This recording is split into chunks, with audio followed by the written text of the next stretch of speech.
Back to today, we are talking about a subject that is the heart of everything that my company does, and that is how to work with brands. It's one of the most lucrative revenue streams for athletes, clubs, events, tournaments, leagues, brand endorsement and sponsorship. And today we have two sessions featuring the buy side and the sell side, who are all going to be giving great insights into matchmaking. And it really is a very, very important, it is a marriage. How do you find the right partner? Do you dance before you get married? How do you close the deal? Do I want a long-term relationship, or is it just tactical? And yes, sorry to say it, can we make babies? We also want to hear from you. So please do get your questions in live if you're watching this live, and we will get them to the speakers as well. So enjoy. This afternoon, later today, we have Unilever CAA and the MBA with CSM. But first, we're going to meet with UBS, Cisco, and Football Marketing Asia. This session is going to be hosted by our dear friend Ranji David from the World Federation of Advertisers. And here's a shameless plug. They are our partners in the forthcoming Marketing Matters 26th to 28th of September, live in Singapore. Ranji, thank you so much for helping us out with the session to moderate the session today. Please tell us a little bit more about yourself, the World Federation of Advertisers, and who you get to work with every day, because it really is pretty amazing. Thanks, Jasper. Really happy to be here. The World Federation of Advertisers, we are the only trade association, a global trade body for brands. So it's just advertisers in the room. We represent about 90% of global advertising spend across our corporate members. We've got 135 of them. Brands like Coca-Cola, you held the bottle up earlier, Visa, MasterCard, Unilever, P&G, some great regional brands like Grab, Singapore Airlines, Nisa. Thank you for that. So, really happy to be here, because I think as the world's opening up, we've started to get more questions from our members around the best way to move forward in the new normal. And really how to nail it when it comes to sponsorship. So I don't have as beautiful poetic terms, and you've described it so brilliantly, but I have some very technical questions to ask everyone today around metrics and measurement and assessment and all the things that matter to brands. That's brilliant, Ranji. Well, if I look at my Hoya Monaco, it's I'm starting to look like Wayne's World.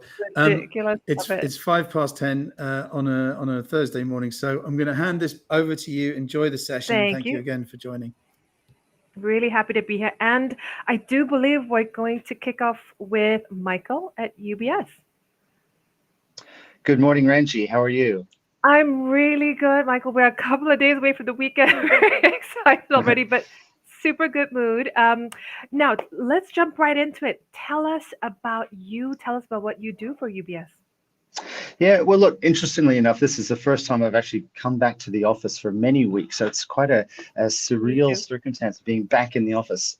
But I'm work for UBS, Director of Brand Activation, Sponsorship and Events. Mm-hmm. And what that really means is that we take care of all of the global, regional, and local sponsorship platforms for Asia Pacific. That's it in a nutshell. And we work very closely, of course, with our head office in Zurich, and then liaise carefully with all of our key offices here in Asia. Excellent. And, this certainly isn't, that's a lot to do. It certainly isn't your first encounter with sponsorship at all. What has the journey been like to UBS? What does the path to your current role look like? Yeah, look, very good question. I started in FMCG, and I sharpened my teeth in the interesting category of tobacco. So I worked for a cigarette company for many years, and that actually brought me to Asia in 1997 as a brand manager. So the platform is brand management, brand marketing. And then one of the things we were doing here in Hong Kong back then was sponsoring a tennis tournament, the Salem Open. And so that was my real first entry point into the world of sponsorship and sports marketing. Fast forward a couple of years later, and I found myself in Singapore running sports marketing for DHL. And that was a really interesting time at DHL. We were carving sort of a 3-year sports marketing strategy for Asia Pacific. And I was brought on at that time, was a newly created role, looking at the landscape, looking at how we could strengthen our leadership position in the region, and have a more of a long-term strategy or strategic approach to that. And that really was the nesting area for my passion for sponsorship, for sports marketing, and I've been really working in that space ever since. That's very cool. So it's and you talked about some of the events you've sponsored in the past. What type of events, what type of platforms are you involved with now at UBS? So now at UBS, when I joined, we had quite a heavy sports orientation, and then as you know, in the last 5-6 years, our focus is also evolving. Well, not evolving, but it's also very strongly rooted in arts and culture, and in particular, contemporary art. So a little known fact is that UBS is one that has probably the largest corporate contemporary art collection on the planet. So I didn't know that. Over the years of acquisitions and strategic alliances, UBS has accumulated this massive art collection. So whenever a client comes into our office, the walls are adorned with beautiful contemporary art. About 25-30 years ago, we partnered up with Art Basel in Switzerland, right? And which was the largest art fair. And as Art Basel has expanded to Miami Beach 15 years ago and to Hong Kong about 10 years ago, we too have accompanied their growth, and we're the global lead partner for Art Basel. And look, that's happening luckily again in Hong Kong in 2 weeks' time. So it's a busy period, as I say to some of my friends, flat out like a lizard drinking, as we're preparing for this is the largest event, if you will, that we have in Hong Kong, and it's happening in 2 weeks. Excellent. So you mentioned when you're thinking about opportunities, you think long-term strategy, you're thinking about business opportunities. What makes you select a platform internally, right? What drives the decision-making process? Yeah, exactly. So, if I use Art Basel as a case study, right? We look at Art Basel, which is the premier art fair around the world, right? And we, as a brand, are art collectors, and we see a lot of synergies between our clients. Obviously our clients are high net worth, ultra high net worth individuals who are in the market, who are often art collectors. And so we look at a category like contemporary art, and we see a lot of parallels. We see that we share sort of a common interest, right? So they're collectors, we're collectors. Art Basel is a great territory for us to align closely, and it provides a very good touch point for all of our client advisors with their clients. Contemporary art collecting, it's a very nice synergy, and it works as a win-win proposition. So you're thinking about what matters for the people in the business, what matters for the clients, and just bringing that all together.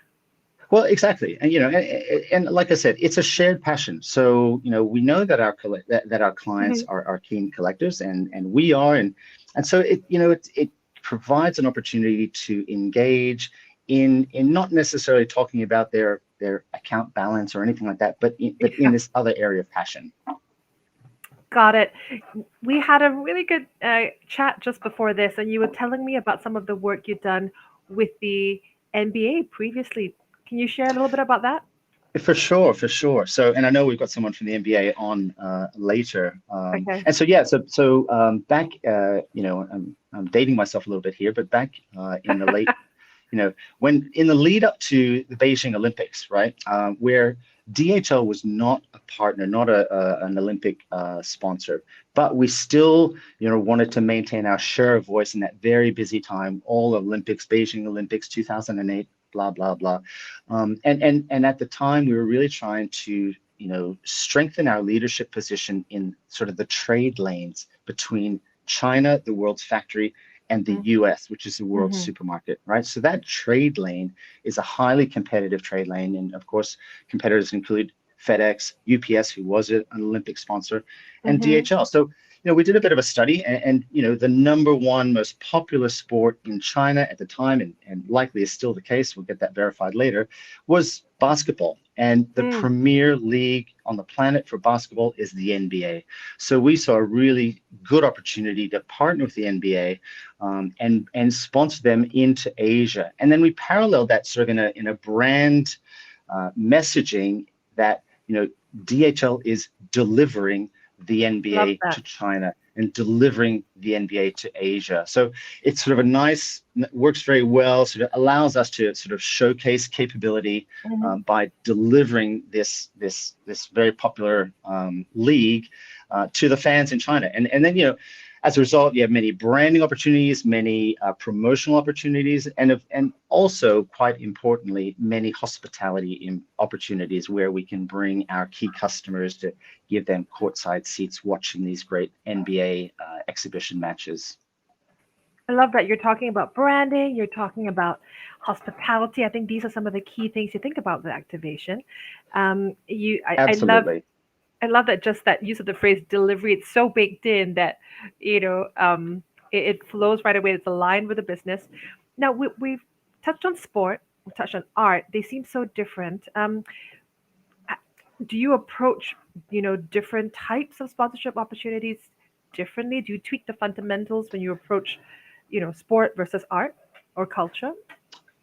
Great question. I think fundamentally there are a lot of parallels, right? And whether it's sport or it's art, what you're trying to do is you're trying to see where you can align with your brand messaging, what you're trying to communicate about your brand, and you align that with the values of that property, right? So, I use NBA as an example. DHL was also a big global partner with Formula One, right? And in that's, taking the marketing story as DHL's delivering, Formula One from race to race, from country to country. Every 2 weeks, the whole paddock and everything gets packed up and sent to the next location via DHL. So in that example, we're using things like teamwork, reliability, speed, right? And then we parallel that with what we do as a brand. And similar with art, Art Basel. And we're sponsoring and partnering up with some smaller art fairs in other markets around the region. And again, we've got that link, the brand, what the brand represents, us as a collector, and art and collecting as a client, as an individual. And so again, you're just trying to parallel so that it's a logical hand in glove kind of fit, and that just opens up tremendous opportunity for engagement with your clients in terms of marketing, brand, content development, all sort of centered around art collecting. And we integrate themes like sustainability, which is becoming it's obviously a very top of mind for a lot of brands these days. And so we're looking at sustainability and figuring how we can engage on that matter, and looking at sustainable art and sustainable galleries and things like that. So again, as long as you've got that integration, it does open up a world of other areas that you can maximize, to try and strengthen that messaging. No, I love that. And thank you for touching about the sustainability bit and how you're bringing sponsorship into purpose. I know we're going to talk about that in a bit, but we're going to hold those thoughts for now. Michael, thank you so much. And we're going to chat to Chris for a bit before we bring everybody back in a panel. As we get into that, I'm just going to remind everyone on the call to please send your questions through. And Michael, thank you very much. And hello, Chris. Hey, Ranji, how you doing? Doing very well. I'm going to jump right into it. Tell us what you do with Webex. Thank you. I lead marketing for Webex across the Asia Pacific, Japan, and China region. Webex is Cisco's collaboration technology division. So everything from your team collaboration apps to video conferencing to customer experience technology. I have an amazing team that's spread across from India through Southeast Asia, Australia, and Northern Asia with China and Japan and Korea. And we're really responsible for taking the brand and our offers to market in that region. Excellent. I noticed we're not on Webex today, Jasper. Why is that? All right. Well, tell us about, that's Webex. Tell us about the type of sponsorship platforms. You mentioned Simone Biles as we were chatting about this. Exciting. How does that happen? Yeah, the last couple of years has been a big evolution for us and B2B technology in sport. And I think if you just have a look across any of the big sports properties globally at the moment, you see the prevalence of technology brands investing in sport. And that's really been a case when we looked at what we've been through over the last couple of years, is how we could support sport engaging with fans. Everything went to a very quick halt, and sport was really, really resilient in the way they got back up and put product to market. And so over the last 2 to 3 years, we've started working extremely closely with Formula One in the McLaren sponsorship, the Webex, and they're a fantastic partner. And more locally in the region with PGA Australia and some other brands on a local and other sports properties at a local level. So it's been a really amazing 2 years embedding our technology and supporting those brands and those sporting organisations to be able to engage with their customers and evolve their product and offering to market. That's very cool. And you mentioned some great high-profile platforms. What drives the decision-making process when you're sitting back, you're looking at a chunk of cash and you're thinking, where am I going to spend this? Where am I going to invest? Yeah, I think even before the investment level comes,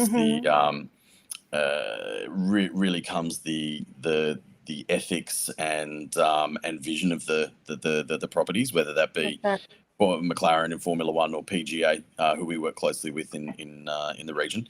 It's about shared vision and where they want to go. Sport's a pretty dynamic place at the moment. There's a lot of discussions around competitive leagues and whatnot. We really look at what the vision and the morals and ethics of the team are and where they want to take their organisation.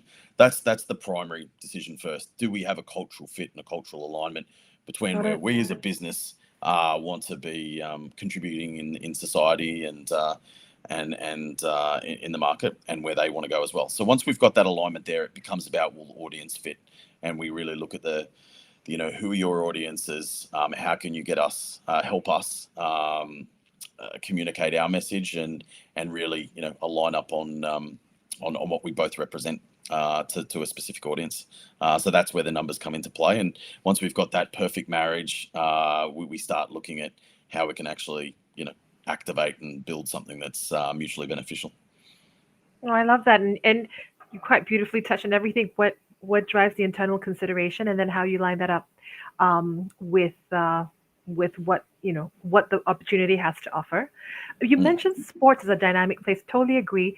How do you respond, and how do you stay agile? How do you do you have to make decisions on the fly? Yeah, it's probably with global sports that are moving across multiple markets or multiple venues and geographies.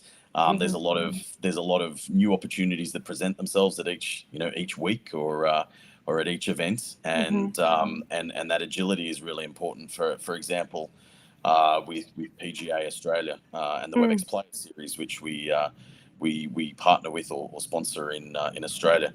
A few months back, we had a world first where a female, Hannah Green, was about to be the first lady to win a golf tournament in a mixed gender tournament, and all of a sudden you saw the world's press turn to the event to report on this. Hannah's top 10 in the world.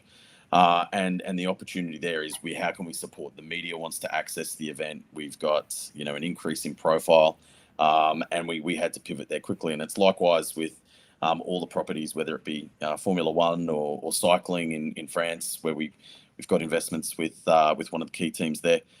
You need to be looking on a day by day on what's the opportunity, how can your technology support, and how do you pivot? And once again, it all just comes back to fan engagement. The teams and the platforms are very proactive to go, hey, here's an opportunity. Tomorrow we're going through this location, or the events here, could we do this?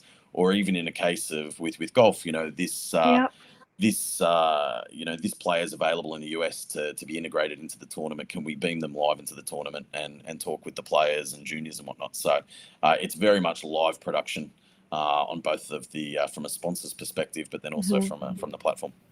I love that you're talking about the partnership element of that. That really working close together, and it sounds like to Jas's point about a marriage, it's having that great relationship with the sponsorship partner. I want to talk something you mentioned as we're talking about agility before, during, and after the event. You won't have to think at all about the tech delivery platforms. Webex got that covered. Is there, a couple other things you think about right now, after the last couple of years, that you hadn't thought about before that's become really important? Yeah, so over the last couple of years, and when we were implementing a hybrid sport, as we would call it from a terminology, and enabling the teams and sporting properties to engage with their audiences remotely, it's now a case that these are long-term solutions. They were seen as stopgaps to begin with, but we've seen the value of that digital engagement. And initially it was about how can we just keep our fans interacting with the sport. And now it's a case of how does this become a part of our core product longer term? And it changes. I mean, we have fans back at sporting arenas. We have them at racetracks. We have them wherever they may be. We're back to full capacity in most of the world. But it's now you have this digital interaction component, which is not only improves the interaction of the team, but becomes a commercial opportunity as well for the organizations. And when we start to look at NFTs and how they can provide exclusive fan engagements, it's a whole new not just a fan engagement stream, but then a potential commercial stream for the platforms and brands. So that opens up a whole new can of worms and pushes us into areas where we traditionally wouldn't have thought our sponsorship activation would be utilized. But it's super exciting, and we even get to the point now where we're building custom technology that supports this specifically, and it's a really exciting place to be for both sides, from us as a sponsor, and then also from the sporting platforms. So you said about 50 things there that I'd love to jump into. We're going to get some of them on the panel. But last question before we bring Al on screen. Tell us how you're making NFTs work with live events and how you're bringing that into the sponsorship discussion or sponsorship opportunity. Yeah, I don't think we are specifically as the technology provider and sponsor, but when you can see the way or the opportunity, it's still early days, right? But you can see the opportunity where you've got exclusive memberships that get access behind the scenes. If you look at motor racing or even golf or cycling or the Olympics or whatever it may be, it's that ability for an exclusive club or membership to be able to have a fan experience digitally that they may not have, and giving them access to that. And I think that's going to extend, beyond what we do, starting to look at gaming as well, and getting into and that integration between gaming and sport, and having the membership base that is deeply invested emotionally and in some cases financially or through loyalty, and going there. So from our perspective, it's new areas that we're looking at. We're working out how we can support, but it's definitely something that will continue to emerge over the coming years. No, very cool. And we will continue to pick up those conversations. Thank you so much, Chris. Appreciate it. And we're going to bring Al on screen now. And as we do, big thank you to the students from the IT who are listening in. And thank you for your questions. We're going to come back to them. But first, Al, good morning, good evening, depending on who's listening in. How are you today? Hi, Ranji. How's it going? How's things? It's going really good. So many things to talk about. So I'm going to hand over to you right away. Tell us about yourself. Tell us what you do with Football Marketing Asia. Okay, I will. So I suppose just to set the scene a little bit, Football Marketing Asia are the exclusive commercial partners of the AFC. The AFC obviously run the run football across Asia with all the premier tournaments. So what that breaks down to is, say, national team product, which is of course the Asian Cup, and also the women's game, and also age group tournaments as well. We also run the Asian Champions League, which you'll be familiar with, I'm sure, from a club perspective. And so that's the general business for Football Marketing Asia. I run the sponsorship function for all territories outside of China. And so it's a full-on time at the moment, that's for sure. So I mean, I was listening to the video that we all got to watch earlier. So many properties across the region where 1 and 2 football fans live in this part of the world. You've got local teams, you've got local teams, national competitions, all these different countries, cultures, etc. How do you bring it all together? I mean, that is a great question. I need to find that out myself, if I'm honest with you. It's so look, we have many different properties as a business, and as I kind of said, so really there's a couple of different divides there. You've got the national team set up, which really does drive emotion and passion and joy from every country that is watching their national team, whether it's at the top level in the Asian Cup, or whether it's an age group tournament, or whether it's supporting the women's game in each of those countries. And then you've also got the club side of things, which is much more tribal. I thought there's some points in that video as well that were great. And it's all about engaging fans on a local level and a tribal level to support their club throughout all of those tournaments. And so that's kind of how the, really we view the audiences and the fan base of these tournaments. We work with brands across the spectrum to target whichever element of those fan sets that they're looking at. And it's a great place of great variety. I love that you talked about the national passions, that local kind of country level, enthusiasm, and then tribes, because you can be a fan of a club regardless of race, language, religion.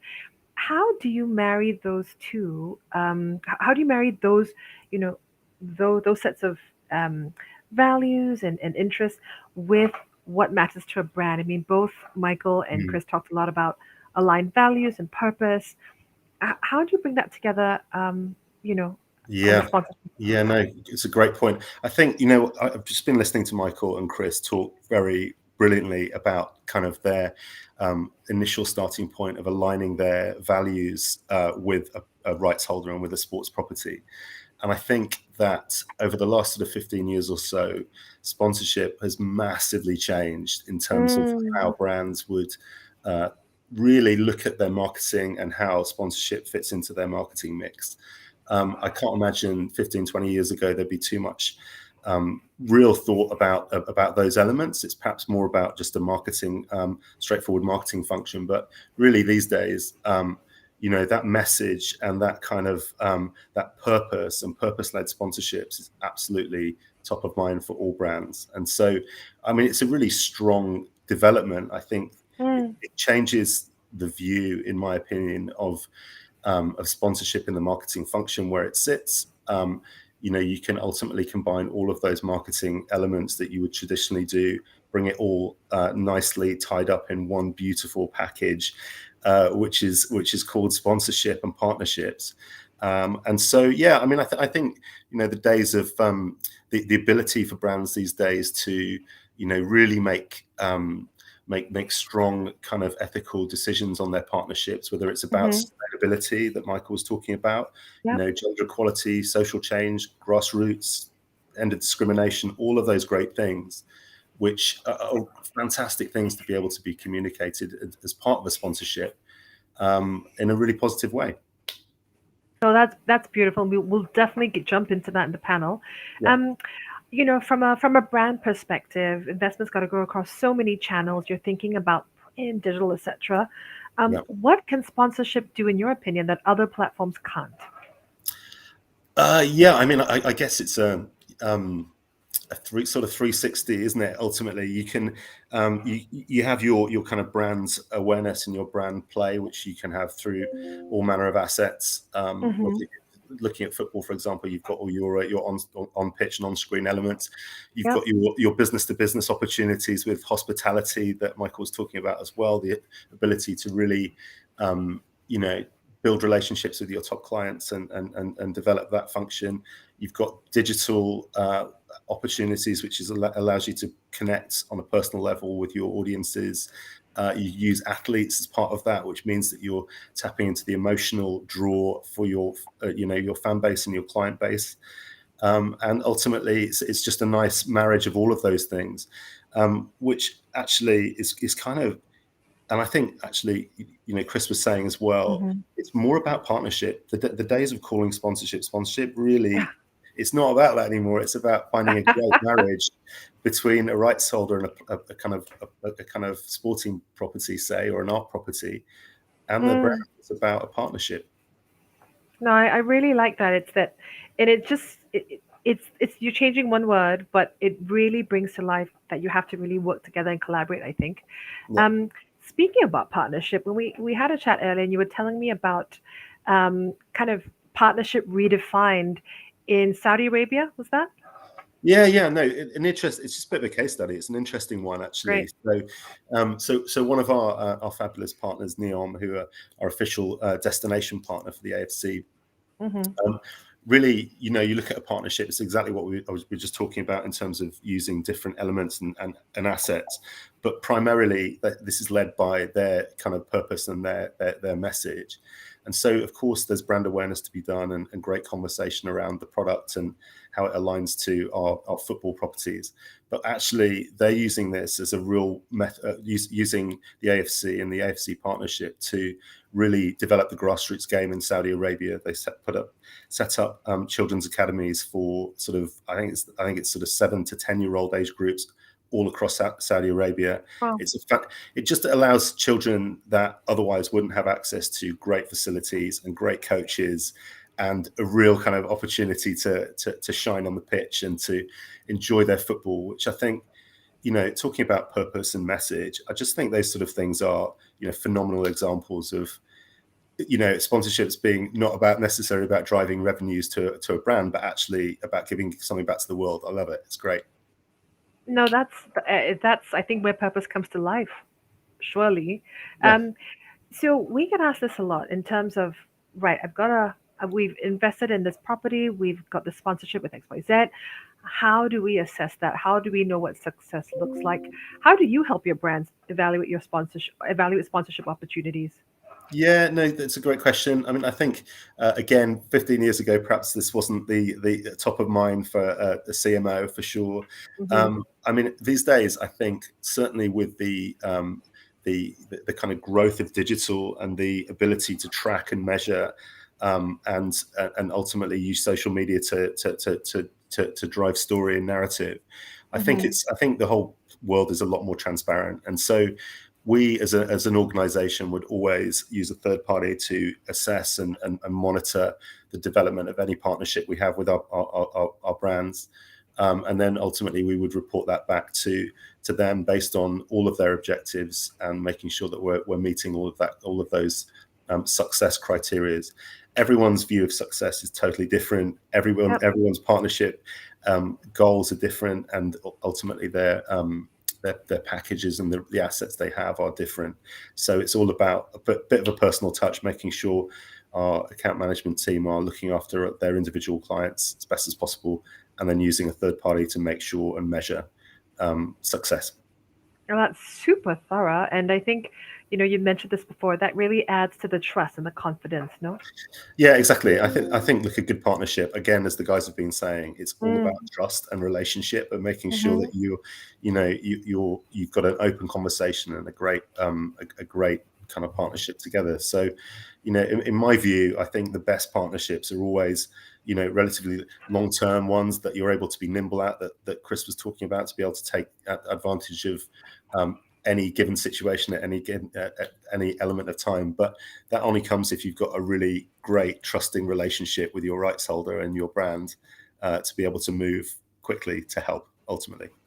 Amen to that. Well, speaking of partnership, this feels like a good time to bring Chris and Michael back into the conversation. Right. What are your thoughts on that, Michael, in terms of that whole trust concept? What, in your opinion, historically has made for a great partnership? Look, I think Al hit the nail on the head. I think the ability to have a trusting, working partnership with the rights holder is fundamental. That leads you to success. And if you don't have that, at the end of the day, the partnership is not going to succeed, right? And we've found that firsthand. We've got a great partner in our Basel. They know what our objectives are. We know what their objectives are. We collaborate very well together, and that leads to successful engagements, successful platforms, successful content all across the line. Similarly, we used to sponsor we had the UBS Hong Kong Open here in Hong Kong for many years, and we worked very closely with the European tour. And you've got to have that trust, because if it's a simple transaction, pay the money, get your signage, that doesn't work for anybody except for the rights holder. It doesn't work for the brand. And I think, Al made some super accurate points about having that relationship and trying to achieve the same objectives and helping each other collaborate to achieve those objectives. Fundamental. I love that. Thanks so much. Chris, I'm going to ask you that same question, but kind of bring another question in that we've got from the IT. So the students organize many events in the IT and in the industry. As from a brand perspective, what advice would you give to them? They've not met you before. They've not met anyone before. How can they get a foot in the door? Events are super small scale, but how can they reach out to brands and get sponsorships for the events they're organizing? Yeah, great question. I think it's daunting a lot of the time. I've been in the position of the students on the call here when I was looking to do internships or we were doing research projects, and it really came down to just asking. Don't be afraid to ask. Reach out to anybody, whether it be a big television brand or an FMCG or a technology brand. You're never going to know unless you ask the question. And I can only speak for myself, but opportunities I've had come through like that before. We're always happy to help. It may not be in a financial sense, but we can always look at how we can share resources, our platforms, our recording studios, whatever we have. So just ask the question. You'll never know if you never ask. I think that's the starting point, and the benefit if we look at Singapore, where students are joining us from today, is that's one of the big benefits of Singapore. It's where we're all here to help each other. It's a small place and it's a high concentration of the industry here. So we're all here to help. And I'd say just ask the question and we can always go from there. No, I love that. Al, you're exactly in that position. What tips would you have for someone starting out, cold call? What do you do?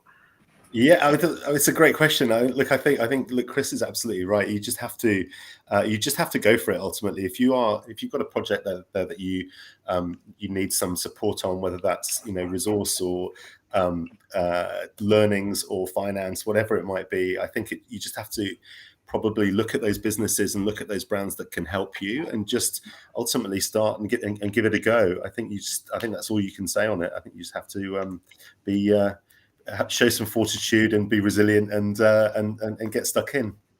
Or as we might say in Singapore, be a little bit shameless and just go for it. Yeah. Just go for it. Look, we've got a next question. This one's for Chris. We've seen Webex, Cisco dive into sports sponsorship over the past 12 months. You've talked about that. How did you select the properties? What benefits has the brand seen so far? Indeed. And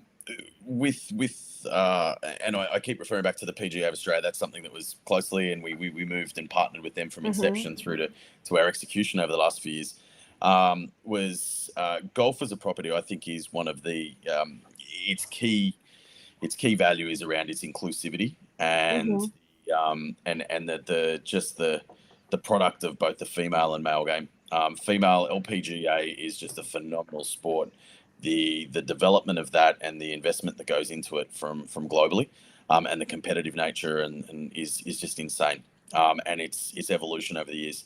And so you have a phenomenal product on both sides of the male and female, and that whole notion of inclusivity is a key property and a key value of Webex. We look at it from a technology perspective of, our technology promotes and enables inclusivity in digital meeting environments such as this, and golf wanted to do the same thing. And PGA Australia has said with the Webex Players Series was the first male and female and amateur tournament in the world playing side by side for the same purse. Wow. And we're in the second year of that now. And it was really a case of putting our values into action and being able to demonstrate that. And as we can see now, with golf globally, that whole inclusive nature of the sport and recognizing the extreme brilliance of the athletes, irrespective of their gender, is really at the forefront. So working with people like Danielle Kang and Hannah Green and the Cisco ambassadors in golf, in addition to very closely them giving back to the juniors in the sport, it's just a perfect match. So that's really where we get to, I guess, is some more details in what we said around before about aligning your values, and why we really we work closely with PGA. Well, thanks for that. Michael, got a question for you. How do you decide how much to sponsor? How do you say, right, it's going to be, $1 million? How do you decide that? Look, interestingly, at the end of the day, it's actually a bit of a negotiation, right? The rights holder sort of is looking for a certain revenue, and we then assess whether that investment in partnering with them, will provide an ROI for us, right? Got it. At the end of the day, so there is a commercial aspect, and some rights holders sort of have pie in the sky aspirations, and yes, this is going to become the biggest whatever, and then have a big hefty sponsorship fee associated with that. But we've got to figure out, will that work with what we're trying to do? Will that fit into our marketing objectives? We look at how our brand performs in each of the different markets around the region. We look at sort of a brand equity monitor, and maybe where we have a weakness in our awareness or our relevance, then maybe we'll think about, okay, how can we increase that in that market, and then go out and seek opportunities. But it's in terms of figuring out how much to pay, it's very dependent on the opportunity, the longer term upside, the potential that this property has, and how we can leverage that, for our brand building purposes, our engagement with our clients, even internally, how we can engage with our employees. So that's all part of sort of the process of determining what's right and what's not. Okay. Al, what do you think? Yeah, I think I was just going to jump in. I think from a rights holder standpoint, I completely agree. You have to demonstrate a return on investment to every partner you work with, and it's got to be clear and transparent and well thought through and meeting objectives. So it's not so much about deciding on a certain number. It's about what the results are going to be and how much value ultimately our partners are going to obtain from this partnership. So and Michael says it's always a negotiation, and there'll be things in there in packages that perhaps are slightly less important than others, and so it's just a general juggle. Oh, that's true. So if I've never been in the industry, I'm listening to everything you're saying, I'm falling in love with it. How do you get your foot in the door, Chris? How does someone get into this business? How do you get into sponsor a partnership? Yeah, it's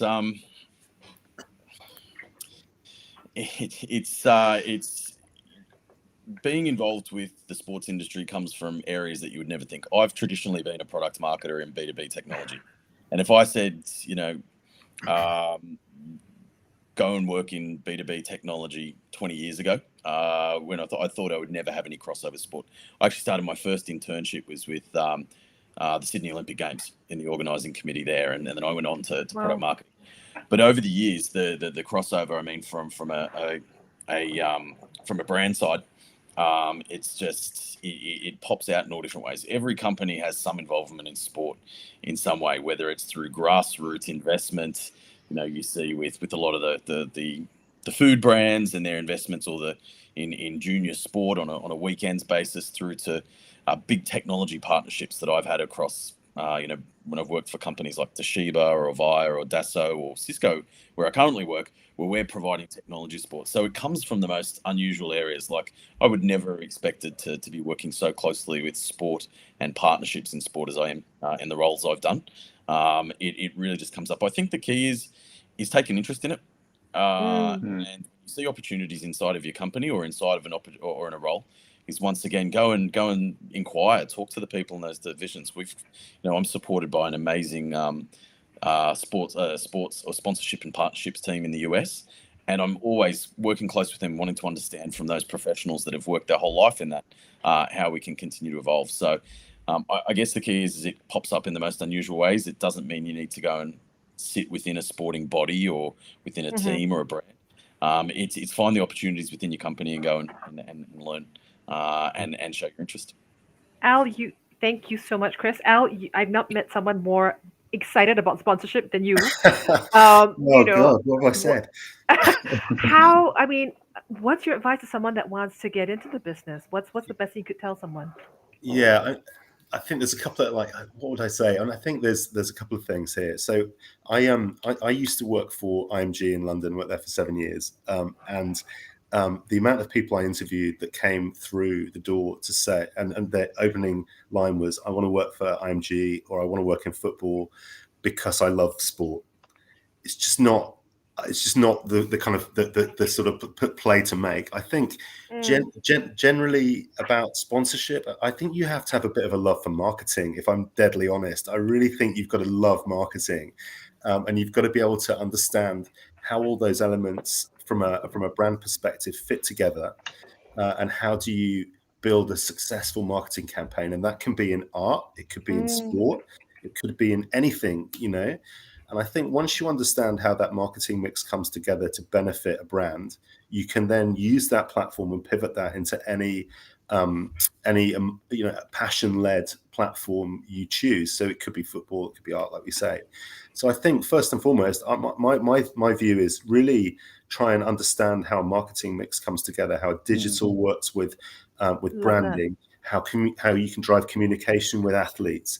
All of that together as one beautiful package is ultimately what sponsorship is. And so if you can understand that first, I think you're halfway there to making a step into whichever sport or art or music property you want to go for. That's my advice. I as the marketer in the room, I say yes and hey, preach it. Michael, what are your thoughts on that?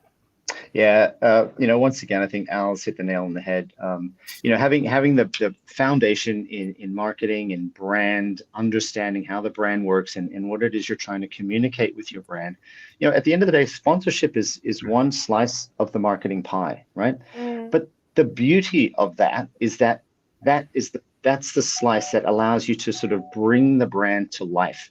It's like a physical manifestation of the brand. You're bringing to life your brand values, the attributes of your brand via a sponsorship platform. And yes, you can also do that through advertising and through promotions and whatnot. But sponsorship really allows you to bring to life the brand and create the perception that you're trying to achieve. And that's the beauty, and that's where the special sauce is, right? And that's what I think me, probably Chris, being on the buy side, really enjoy about working in sponsorship, right? And Al on the sell side, is working with brands to help achieve that. So but to get back, I think having the foundation in marketing and understanding the role of a brand and how to communicate a brand and how to engage with your customers at the end of the day and develop that relationship is fundamental to allow you to then bring it to life through various sponsorship platforms and activities. Oh, I love that. You just went, you can do that with promotions and whatnot, but sponsorship, that's where it's at. Well, we're just about coming to the end of it, so I think it's time to wrap up. We could talk about this forever, but if I was going to kind of look at the things that we talked about today, digital or hybrid matters. Don't neglect virtual engagement, even as we're going full swing into in-person events.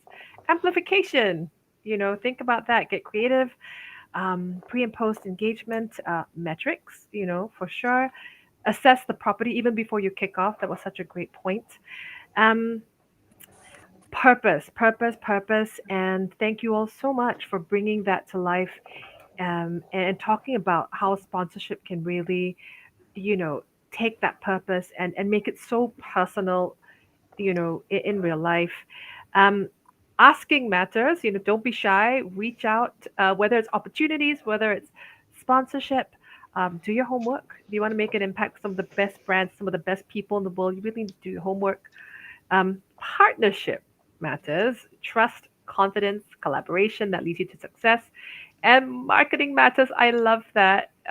You teed it all so perfectly for us, Michael. We're going to carry on the marketing conversation on the 20th of September. We hope you join us. And on that note, I'm going to hand over to our partner in that event, Jasper. Thank you so much to Ranji, to Chris, to Al, and Michael. What a brilliant session. There was another question that came in from our friends at ITE. And by the way, I think there's a question. There's a picture here that was up on Instagram from ITE College. How cool is that? So thank you so much. I get hairs standing on end when I see stuff like that. These are the students actually tuning in from college live to watch Sports Matters. So thank you so much. They asked a question about how do they get into the industry and to work with teams or clubs to be able to sell sponsorship. Well, I'm biased here because I've always been a sales guy and I'm not afraid to admit it. But if you can sell a club or a player or an event or a league, then you can sell yourself. So learn how to sell yourself. Never, ever stop selling. Get in there in front of people. Don't be afraid to connect with people. There's millions of ways of doing it, and tell them that you want to sell. It's the most necessary role in any sports organization, because without the cash, you ain't got your project. So, but listen, thank you so much again to everyone for a brilliant session. I did write notes, but I don't have to summarize it because Ranji did it so elegantly and brilliantly and eloquently as well. So thank you so much for joining. Later on this afternoon, as we said, we have part 2 of Sponsorship Matters, where we will be talking to CAA, NBA, and the global head of sponsorship for Unilever. So do join us later on today. It's all in the website. So thank you again for everyone who participated in those brilliant questions. We'll see you later this afternoon.